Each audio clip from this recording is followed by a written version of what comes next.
നിങ്ങൾക്കറിയാമോ, ഏതെല്ലാം വ്യക്തികളും ഏതെല്ലാം രാജ്യങ്ങളും ഈ സുവിശേഷം കേൾക്കുകയും അത് ജീവിതത്തിൽ ഏറ്റെടുക്കുകയും ചെയ്തുവോ, ആ രാജ്യങ്ങളിലും വ്യക്തികളിലും വലിയ വ്യത്യാസങ്ങൾ സംഭവിച്ചിട്ടുണ്ട്.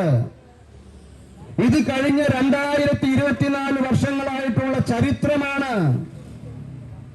അതുകൊണ്ടാണ് നിങ്ങൾ സുവിശേഷം കേൾക്കണം, സുവിശേഷം ശ്രദ്ധിക്കണം.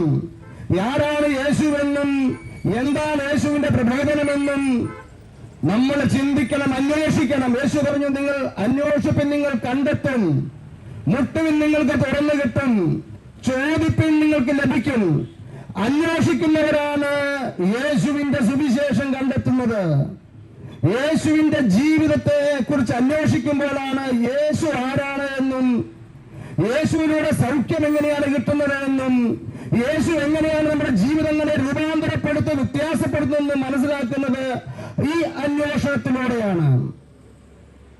അതായത് ഇന്ന് ലോകത്ത് തന്നെ ലോകത്തിന്റെ വിഗതികളെ നിയന്ത്രിക്കുന്ന യൂറോപ്യൻ രാജ്യങ്ങൾ, ആഫ്രിക്കൻ രാജ്യങ്ങൾ നൂറ്റാണ്ടുകൾക്ക് മുൻപ് വളരെ അപരിഷ്കൃതരും അജ്ഞരും തെറ്റായ ആരാധനകളിൽ ജീവിക്കുന്നവരും ചില സ്ഥലങ്ങളിൽ നരഭോജികൾ പോലും ഉണ്ടായിരുന്നു.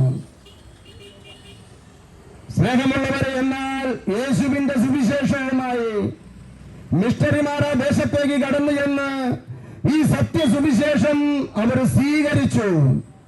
അതിലൂടെ ആ രാജ്യങ്ങൾക്ക് വലിയ വ്യത്യാസം സംഭവിച്ചു. അവരുടെ അജ്ഞത മാറി, അവരുടെ ജീവിതത്തിലേക്ക് പ്രകാശം കടന്നു വന്നു, അവരുടെ കാഴ്ചപ്പാടുകൾ മാറി, അവരുടെ ഹൃദയത്തിലുണ്ടായിരുന്ന വെറുപ്പ്, വിദ്വേഷം, വൈരാഗ്യം എല്ലാം വിട്ടുപോയി. യേശു പറഞ്ഞു, നിങ്ങൾ സത്യമറിയുകയും ആ സത്യം നിങ്ങളെ സ്വതന്ത്രരാക്കുകയും ചെയ്യും. നിങ്ങൾ സത്യമറിയുകയും ആ സത്യം നിങ്ങളെ സ്വതന്ത്രരാക്കുകയും ചെയ്യും. എന്താണ് സത്യം? യേശുവാണ് സത്യം. യേശുവിന്റെ വചനങ്ങളാണ് സത്യം. നമ്മുടെ ജീവിതത്തിൽ ഒരു സ്വാതന്ത്ര്യത്തിന്റെ അനുഭവം ആഗ്രഹിക്കുന്നുണ്ടെങ്കിൽ ഈ സത്യത്തെ നമ്മൾ സ്വീകരിക്കാൻ തയ്യാറാകണം. ഈ സത്യത്തെ തിരിച്ചറിയുന്നതിന് വേണ്ടി നമ്മുടെ ഹൃദയ കവാടങ്ങൾ തുറന്നിടണം.